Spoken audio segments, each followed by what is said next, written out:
Então tem que comer menos hoje. Tome cuidado aí, viu? Vamos ler a palavra de Deus? Isso está em Mateus capítulo 1, versículo 18. Ora, o nascimento de Jesus Cristo foi assim. Estando Maria, sua mãe, desposado. O que era desposado? Desposado era comprometida. É como se fosse o noivado, né, para a gente, né? Desposada com José, antes de se ajuntarem, achou-se ter concebido do Espírito Santo. Verso seguinte, verso 19 agora. Então José, seu marido, como era justo e a não queria infamar, intentou o quê? Secretamente. Amém? Podemos assentar. Hoje não vai ser demorada a reunião, não, viu? Eu quero contar para vocês como foi que aconteceu essa situação, né? Uma questão bíblica que todo mundo conhece, que falando no linguajar bem atual, bem contemporâneo, deu um BO que vocês não queiram nem imaginar. Deu um BO muito forte isso aí. O maior problema que deu, porque aconteceram uma série de coisas que as pessoas demoraram para poder entender lá, nessa época. Vejam bem, naquela época uma pessoa quando ia casar com a outra, geralmente eles eram comprometidos desde muito cedo. Às vezes a criança era pequena ainda e a família já comprometia já com um determinado cidadão com quem aquela criança deveria casar. O que pesava muito dentro dessas relações, dentro dessas convivências, era um detalhezinho que se chamava dote. Você ia casar com uma menina, você tinha que pagar um dote para ela, para a família dela.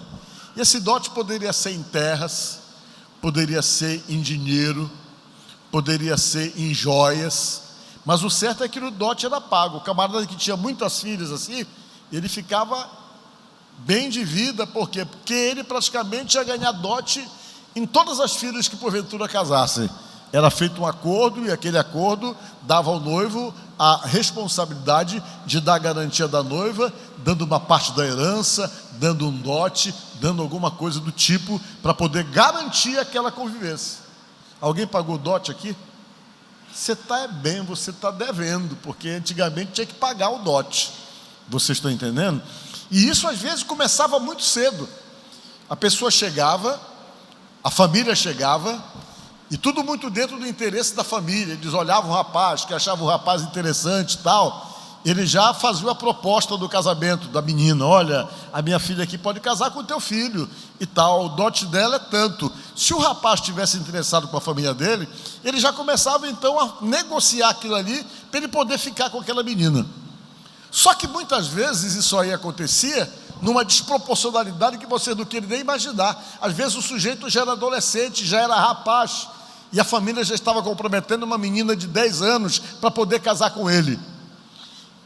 E havia então esse comprometimento muito cedo. Cedo já ficava totalmente comprometida. E com uma diferença de idade muitas vezes enorme. Se acredita que a diferença da idade de Maria para José era muito grande. José era um homem muito maduro.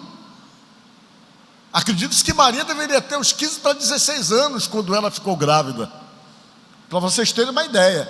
E era comum então um homem muito mais velho pagar o dote, e às vezes ele pagava esse dote e ficava comprometido. A menina ainda era pequena, tinha 10 anos e havia um comprometimento. Aquela menina não podia se comprometer mais com ninguém, porque ela já estava comprometida, já estava desposada. E acontecia o quê? Vocês sabem o que acontecia? O homem ficava esperando. Quando ela tinha a menarca, que tinha a primeira menstruação, que era comprovado que ela realmente tinha a primeira menstruação, saiu dali, já era então feito todo o processo para poder se casar, porque ela já ia então para a casa daquele cidadão, que primeiro preparava a casa dele para poder levá-la, e ali então se confirmava o casamento de fato, saía do processo de desposamento e se confirmava através da união íntima entre os dois. Maria estava nesse processo. Ela estava comprometida com José, quando Deus resolveu que ela seria agraciada, a mais bem-aventurada entre todas as mulheres. Com certeza Deus, para poder elegê-la como aquela que deveria trazer ao mundo o Filho de Deus, ela com certeza tinha todos os quesitos exigidos por Deus, tudo aquilo que uma mulher precisava ser para poder dar luz ao Filho de Deus. Era uma mulher íntegra, era uma mulher de Deus, era uma mulher honesta, e ela tinha então todas as virtudes, com certeza, que agradavam a Deus, porque Deus não escolheu uma mulher que não preenchesse esses requisitos importantes para poder ser a mãe do Filho de Deus. Maria foi uma mulher muito especial, uma mulher realmente que tem que ser exemplo, é uma mulher maravilhosa, uma mulher extraordinária, uma mulher que serve de referência para as demais mulheres, com certeza, e tem que ser muito respeitada. E diz a palavra que ela ficou grávida. Quando ela ficou grávida, nem ela sabia o que estava acontecendo, que ela era virgem. Deve ter dado um nó na cabeça dela, chegar e dizer: ó, você está grávida e tal. Ela percebia a barriga crescendo, mas o nó maior ficou na cabeça do José. Ele ficou maluco com aquela história. Quando ele viu que ela estava grávida e que ele sabia que ele não tinha intimidade nenhuma com ela, ele deve ter tomado o maior susto. Ele pensou que tinha sido traído, mas ele era um cara tão gente fina, tão gente boa, um camarada tão tranquilo, que quando ele percebeu que ela estava grávida, a Bíblia diz que ele resolveu deixá-la secretamente, abandonar ela sem ninguém perceber que ele estava abandonando e que ele estava deixando ela. Por que ele fez isso? Porque se ele fosse um camarada esparrento, daquele que chegava e já fosse brigar, já fosse em cima, já fizesse maior confusão porque ela estava grávida e ele sabia que não era dele, a primeira coisa que eu fazia, sabe o que? Era matar a Maria. Ia ser comprovado que ela estava grávida, que o filho não era do José, que o José não era casado com ela, e isso então seria então simplesmente configurado como adultério. E naquela época o pecado de adultério era realmente punido com apedrejamento. Pegava a pessoa, levava para fora da cidade, e a cidade todinha pegava em pedra, e as pessoas jogavam pedra na pessoa até matar a pessoa. Você fala, que violência. Deus concordava com isso? Deus nunca concordou. A Bíblia diz que algumas leis existiram dos homens por causa da dureza do coração deles. Era difícil falar de uma outra forma, porque os homens eram tão ogros, os seres humanos eram tão ogros, que não dava para poder entender um outro tipo de atitude mais benevolente. Por isso que a Bíblia diz que foi feita por causa da dureza do coração das pessoas. E as pessoas matavam totalmente, jogavam pedra até matar, como tentaram fazer com aquela mulher que Jesus não deixou matar ela. E diz a palavra que o José então, para não criar problema, para não criar uma situação de danos e prejuízos para Maria, ele ficou caladinho e disse: eu vou largar dela, vou me sair de leve, não quero saber de conversa com ela. E diz a Bíblia que o anjo apareceu para ele. Ô José, não fique constrangido de receber Maria como tua esposa, o anjo falou, porque o que nela está gerado é obra do Espírito Santo. Na barriga dela está o Salvador, diga glória a Deus, aquele que vai salvar a humanidade. Quando ele recebeu a mensagem que o anjo falou com ele, aí ele compreendeu do que se tratava. Ele compreendeu que ele estava dentro de um plano de Deus. Maria compreendeu que ela estava dentro de um plano de Deus.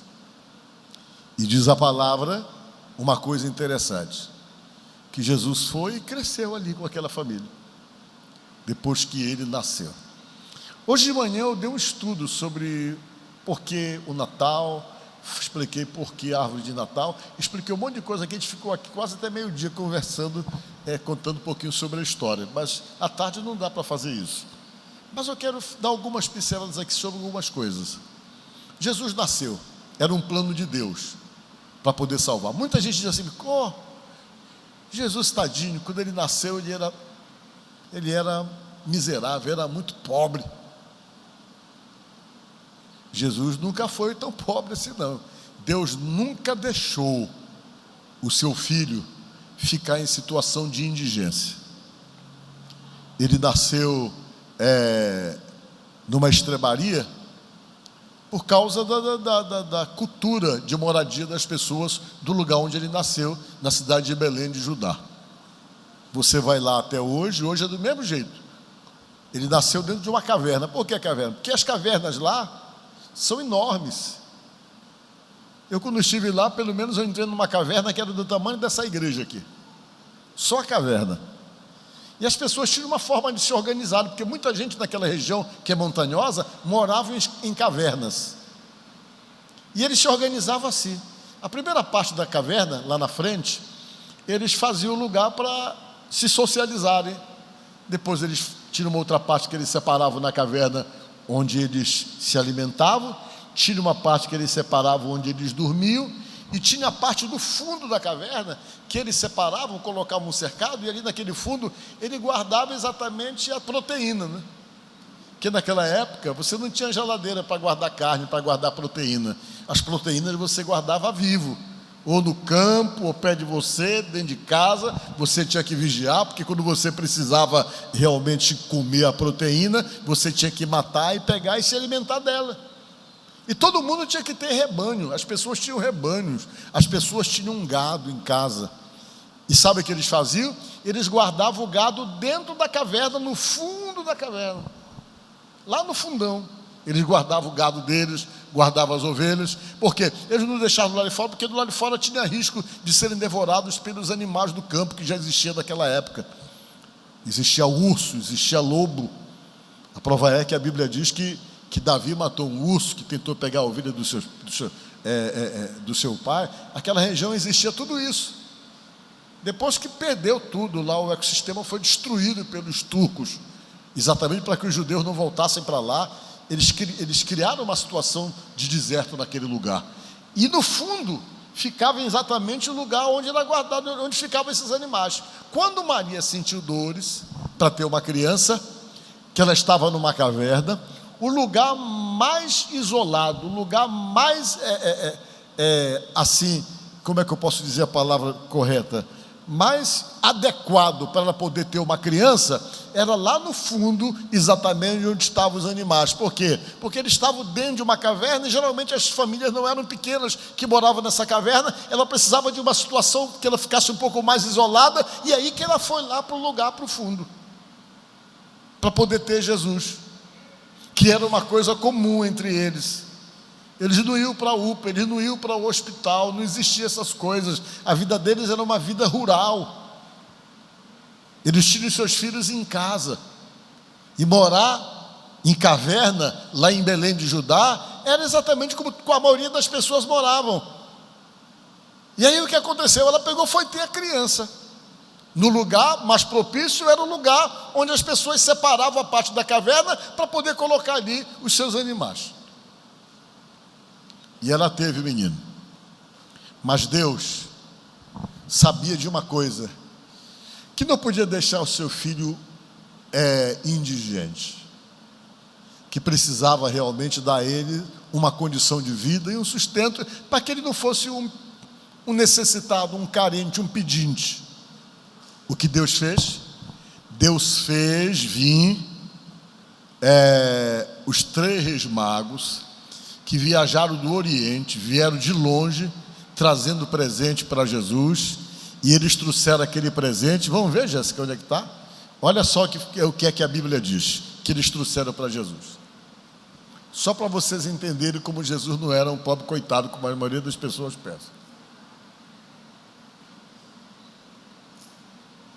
Tendo Jesus nascido em Belém de Judéia, em dias do rei Herodes, eis que vieram os magos do Oriente a Jerusalém, e perguntavam: onde está o recém-nascido rei dos judeus?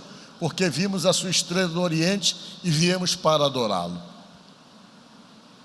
Tendo ouvido isso, aí fala que os magos foram atrás, e o Herodes ficou maluco quando soube que ele estava atrás do rei judeu. Mas tem um texto da Bíblia que nós lemos hoje que fala que eles levaram para Jesus presentes. Eles levaram ouro, incenso e mirra.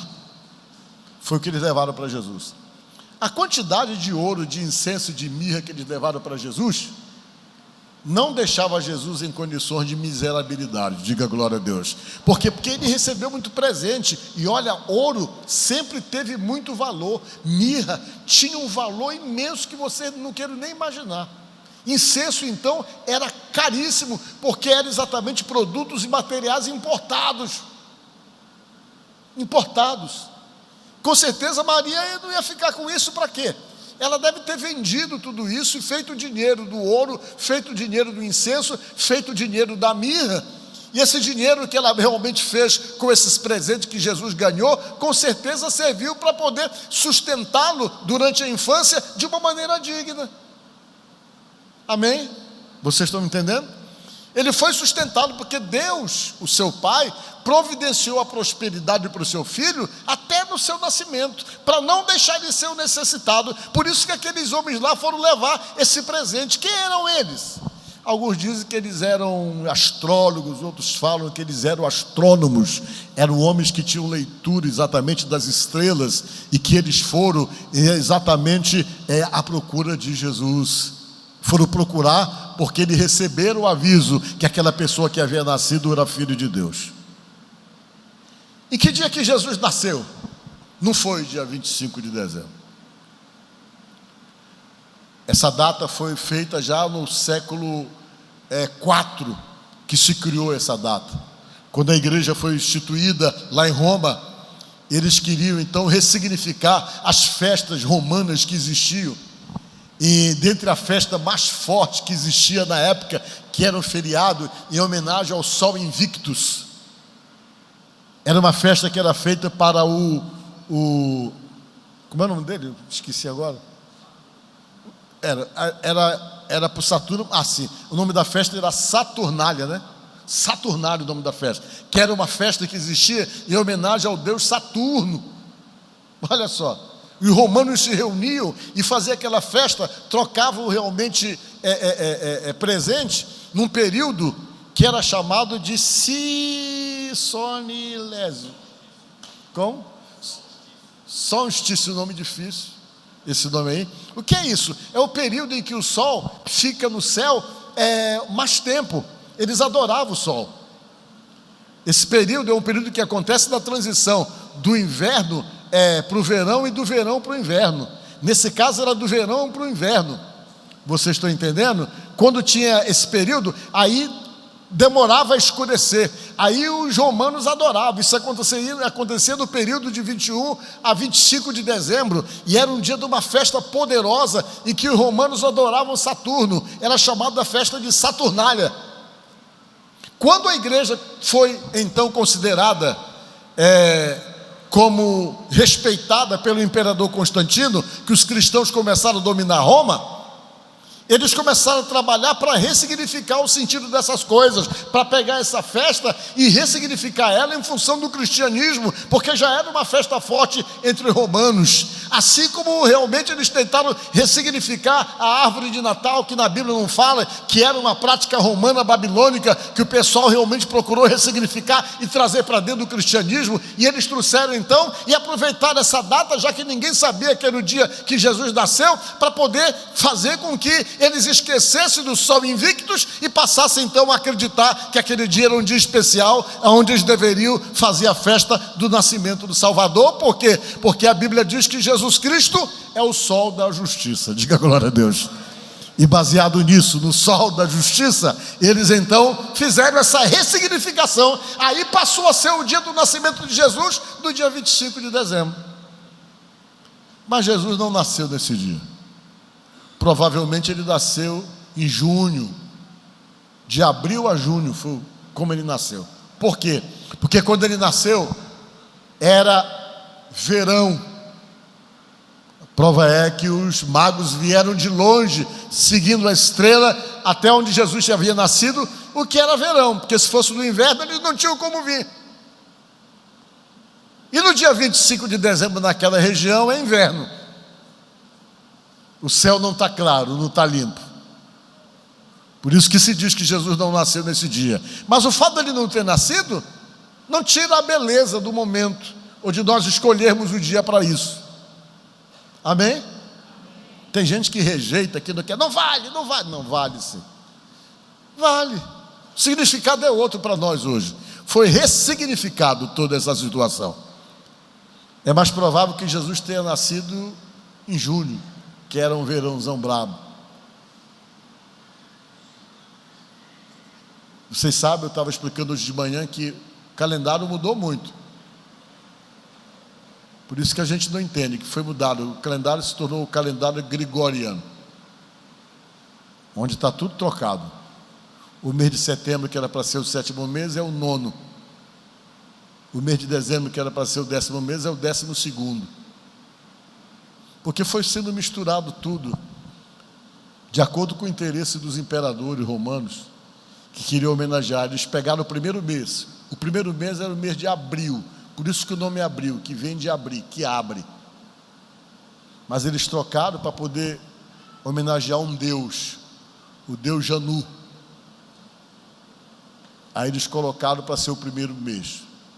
Depois eles colocaram, estava falando que o mês que é o mês perigoso, o mês de fevereiro, quer dizer que ferve, que o negócio é do capeta, diz que vem de baixo o mês de fevereiro e tal. Por isso que o nome é fevereiro, que ferve. Aí eles foram colocando e fizeram uma mudança, aí o calendário ficou totalmente descontrolado. Por isso o mês de dezembro, que deveria ser o 10º mês, é o 12º, porque houve essa mudança no calendário. Vocês estão me entendendo? A data realmente não é essa, mas não tira o mérito da coisa, porque a gente está servindo a Jesus. Amém? Então vejam bem, aí Jesus nasceu. E como foi a vida de Jesus? Olha, hoje a gente sabe, muita gente não sabe, mas eu faço questão de dizer para você: Jesus estudou muito. Jesus estudou muito. O estudo dele foi profundo. Por que ele teve que estudar muito, gente? Porque ele tinha que ter discípulos.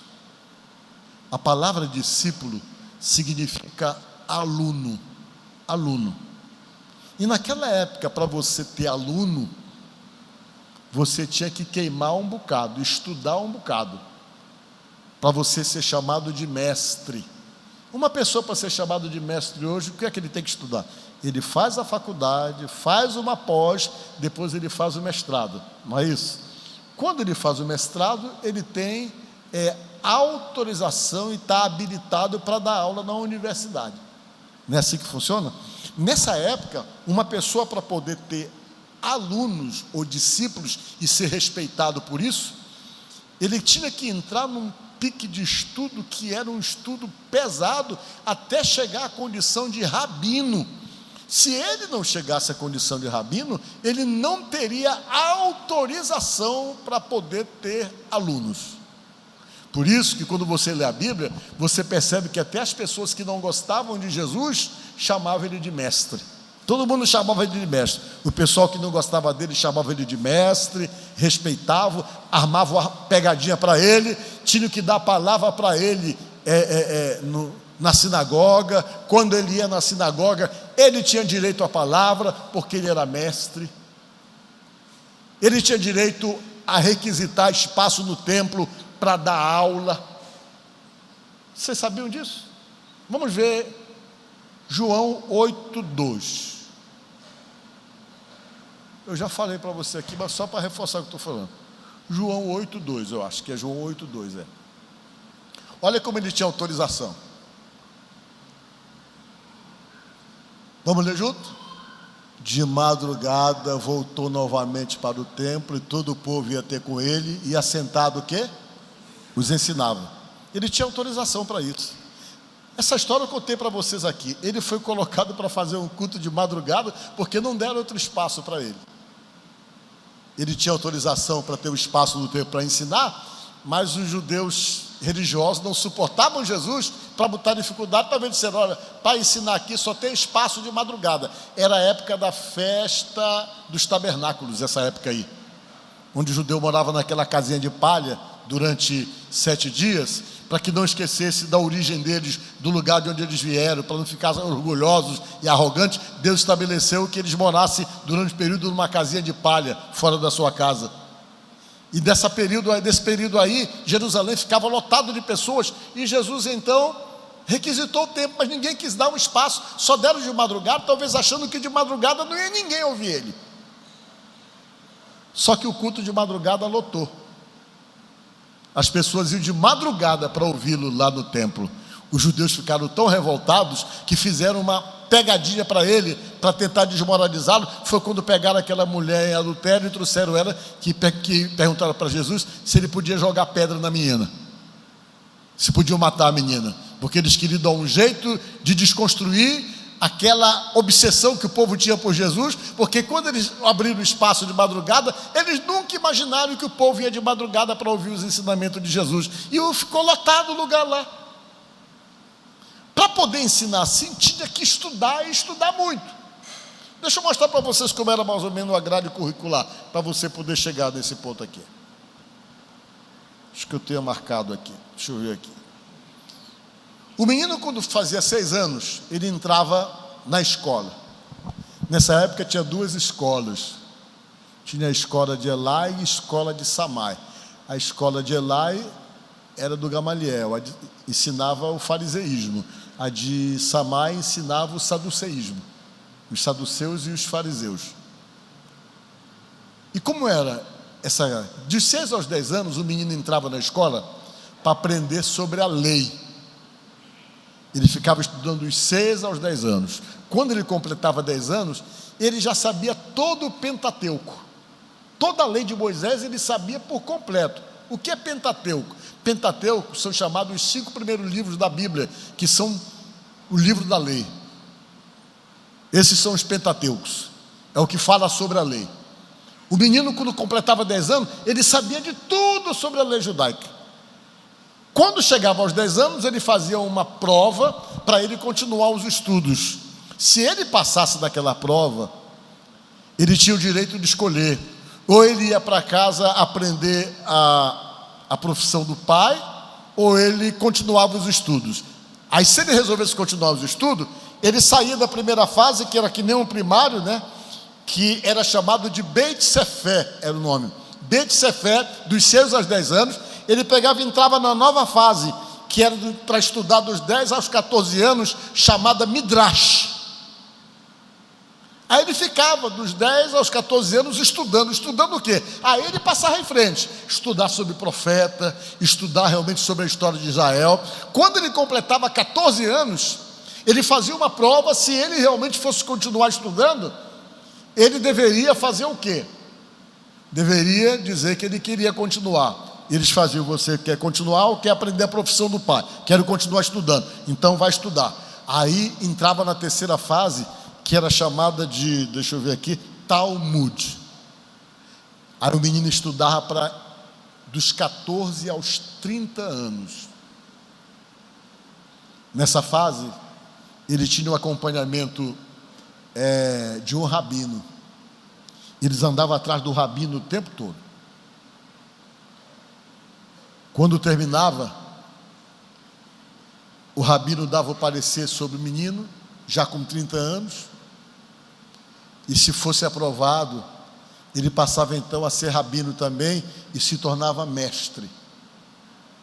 Aí, ele tinha autorização para ter alunos, ele tinha autorização para ter a palavra, porque ele se qualificava para aquilo. Por isso que Jesus era respeitado, mesmo o pessoal não gostando dele, porque sabia o quê? Que ele era rabino. Diga glória a Deus. Ele se permitiu essa preparação para poder ter legalidade, senão todo mundo ia impedir ele de fazer a obra, mas ele precisava ter essa qualificação para quê? Para poder exercer exatamente a função que ele teve. Por isso que ele se manifestou com 30 anos, quando ele já estava formado, que ele começou então a fazer o trabalho que ele tinha que ser feito. Essa é a verdade. Vocês estão entendendo? Então vejam bem, aí esse menino se tornou esse grande homem. E através dele, depois que ele nasceu, Deus conseguiu estabelecer a sua principal proposta, a proposta de salvação, a qual nós somos beneficiados hoje. Antes de Jesus, para você ser salvo, você precisava cumprir toda a lei. E se você tropeçasse num preceito da lei, você se complicava e se tornava culpado de todos os outros. Era o período da dispensação da lei. Mas quando Jesus Cristo morreu na cruz do Calvário, a Bíblia diz que o véu do templo se rasgou e ficou claro que a partir daquele momento você não precisava mais de sacrifício para poder encobrir os seus pecados, porque antes de Jesus as pessoas não tinham os seus pecados apagados, tinham os seus pecados encobertos. Só que quando Jesus veio, você não precisava mais de fazer sacrifício de animais. Agora só precisa crer no Filho de Deus. E quando você crê nele e reconhece ele como Salvador da sua vida, você entra no projeto de salvação de Deus, que vem através da graça. E o que significa graça? Graça significa favor imerecido, um benefício que você recebe de Deus sem você merecer, unicamente porque você está aceitando o plano da cruz. Diga glória a Deus. Aí você se torna salvo. Então foi por isso que esse menino nasceu, e o seu nome, como disse Miqueias, é maravilhoso, Pai da eternidade, Príncipe da paz. Falou Isaías sobre ele 700 anos antes dele nascer, para dizer para você uma coisa importante, que ele é o Salvador. E se você que está aqui quiser ter a oportunidade de ter a vida eterna e de perceber o que é a vida eterna, quando o teu coração parar de bater, o teu cérebro parar de funcionar, porque todos nós teremos que morrer um dia. E se você quiser a salvação, você tem que aceitar o projeto de Deus através do Filho seu chamado Jesus Cristo. Diga glória a Deus. Não há salvação fora dele. Não há salvação fora dele. Maria, como falei, foi uma mulher extraordinária, um exemplo de vida, mas ela não pode salvar. Pedro não pode salvar, Paulo não pode salvar. A Bíblia diz que todos pecaram, só quem não pecou foi Jesus. Por que então que eu digo a vocês que eles não podem salvar você? Porque nenhum deles morreu por você na cruz. Nenhum deles, mas pelo contrário, eles precisaram da morte de Jesus Cristo para serem salvos, assim como eu, assim como você. Diga glória a Deus. Então a gente está celebrando hoje o nascimento, porque no nascimento começou o projeto de Deus na pessoa de Jesus.